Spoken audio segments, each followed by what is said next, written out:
बिस्मिल्लाहिर्रहमानिर्रहीम 9 class physics chapter 7 properties of matter का 7.2 topic density क्या चीज़ है। तो इसको जस्टिफाई करने से पहले एक एग्जांपल डिस्कस करते हैं। मिसाल को हम कहते हैं जी वुड लकड़ी या फिर आयरन, इनमें से भारी क्या चीज़ है। तो हम एग्जैक्टली नहीं कह सकते कि जी लकड़ी भारी है या फिर आयरन भारी है। तो इसके लिए हमें कैटेगरी लगानी पड़ेगी। मिसाल तो भाई हमने फॉर एग्जांपल आयरन इतना ले लिया और लकड़ी का पीस इतना ले लिया तो फिर आयरन भारी होगा, ठीक है। और अगर हम लकड़ी का पीस इतना ले लेते हैं और आयरन का पीस ज़्यादा ले लेते हैं तो आयरन भारी होगा। और अगर हम इतना ही लकड़ी का पीस और इतना ही आयरन का पीस लें तो तब क्या भारी होगा। तब डेफिनेटली हम क्लियरली कहेंगे कि जी आयरन जो है वो हैवियर देन है वुड। तो ये पॉइंट तो हमें क्लियर हो जाएगा, लेकिन हमें ये पॉइंट भी क्लियर करना है कि इसके अलावा हम कैसे जस्टिफाई कर सकते हैं कि कौन सी चीज़ ज़्यादा हैवी है। तो हमें एक मखसूस वॉल्यूम के अंदर क्वांटिटी ऑफ मैटर को डिस्कस करना पड़ेगा जो हमें ये बताएगी कि हमारे पास कौन सी चीज़ एक मटेरियल से दूसरे मटेरियल की निस्बत है हैवी है। तो उस पॉइंट को क्लियर करने के लिए हमारे पास आता है एक यूनिट वॉल्यूम के अंदर जो मैस होगा उसको हम डेंसिटी का नाम देंगे। अब इसी की डेफिनेशन के मुताबिक अगर देखें तो हमारे पास मैस पर यूनिट वॉल्यूम आ जाएगा जो कि इक्वल होगा डेंसिटी के। तो इसकी डेफिनेशन साथ में ही फार्मूला भी हमें पॉइंट क्लियर कर रहा है। अब इसके साथ इसके यूनिट की तरफ आते हैं। मैस का यूनिट होता है किलोग्राम और वॉल्यूम का होता है मीटर क्यूबिक। तो ये ऊपर चला जाएगा तो यूनिट जो आ जाएगा वो किलोग्राम मीटर क्यूबिक पर मीटर क्यूबिक आ जाएगा। अब मीटर क्यूबिक तो पर मीटर क्यूबिक तो है ही है। अगर हम वहाँ पे यहाँ पे वॉल्यूम का देखते हैं तो यहाँ पे हमारे पास जो वॉल्यूम है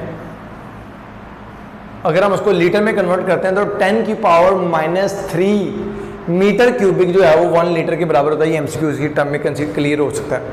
फिर इसके बाद इसी तरह से एक और पॉइंट जो है एमसीक्यू की टर्म में आ सकता है। हमारे पास 1000 किलोग्राम पर मीटर क्यूबिक जो है वो डेंसिटी है वाटर की। न्यूमेरिकल फॉर्म में एमसीक्यूज में ये दोनों पॉइंट्स में हम इसको डिस्कस कर सकते हैं और करेंगे भी।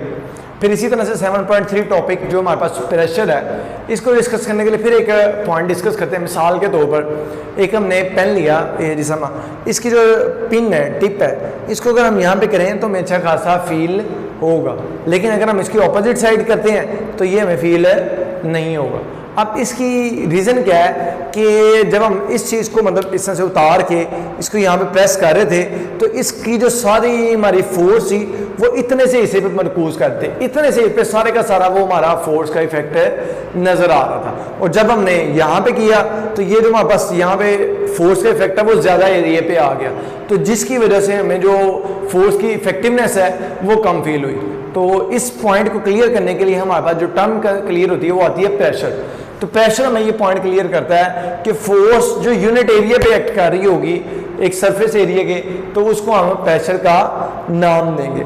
इससे हमें ये पॉइंट क्लियर होगा कि प्रेशर एक ऐसी टर्म है कि फोर्स ज़्यादा होगी तो ज़्यादा होगी, लेकिन अगर एरिया कम होगा तो प्रेशर का इफेक्ट जो है वो ज़्यादा होगा। तो इसी तरह से अगर हम देखते हैं कि एक पिन्स होती हैं जो हम उसके ऊपर ड्राइंग बोर्ड के ऊपर लगाते हैं, अगर उसकी टिप से लगाएंगे तो अंदर चले जाएंगी, ठीक है। क्यों कि उसका जो सारा फोर्स है या सारी उसके जो फोर्स है या फिर उसका जो प्रेशर है वो उसकी टिप के ऊपर थोड़े से एरिया के ऊपर इफेक्ट कर रहा है तो वो उसके अंदर चला जाएगा। लेकिन अगर हम उसकी ऑपोजिट साइड से करेंगे तो वो जो टिप की बजाय ऑपोजिट जो पॉइंट होगा उसका एंड पॉइंट होगा वो इसके अंदर नहीं होगा, क्योंकि उसका एरिया इंक्रीज हो जाएगा और इंक्रीज होने से प्रेशर जो है वो डिक्रीज हो जाएगा। इसलिए वो वुडन जो ड्राइंग बोर्ड होगा उसके अंदर वो नहीं एंटर होगा।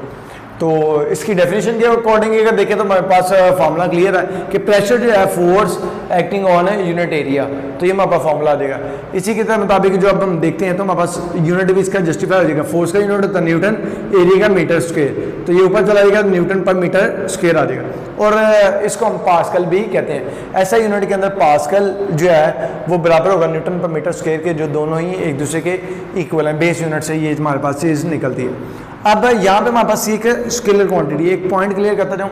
जब हमारे पास एक वेक्टर हो और वो मल्टीप्लाई या डिवाइड हो रहा हो किसी स्केलर के साथ तो आंसर हमें वेक्टर ही आएगा। सॉरी, ये हमारे पास क्या है, ये स्केलर क्वांटिटी आ रही है। तो इस चीज़ को हम पॉइंट क्लियर करेंगे। तो अब तक के लिए इतना, इंशाल्लाह नेक्स्ट टॉपिक में नेक्स्ट लेक्चर के साथ मिलेंगे। अल्लाह हाफ़िज़।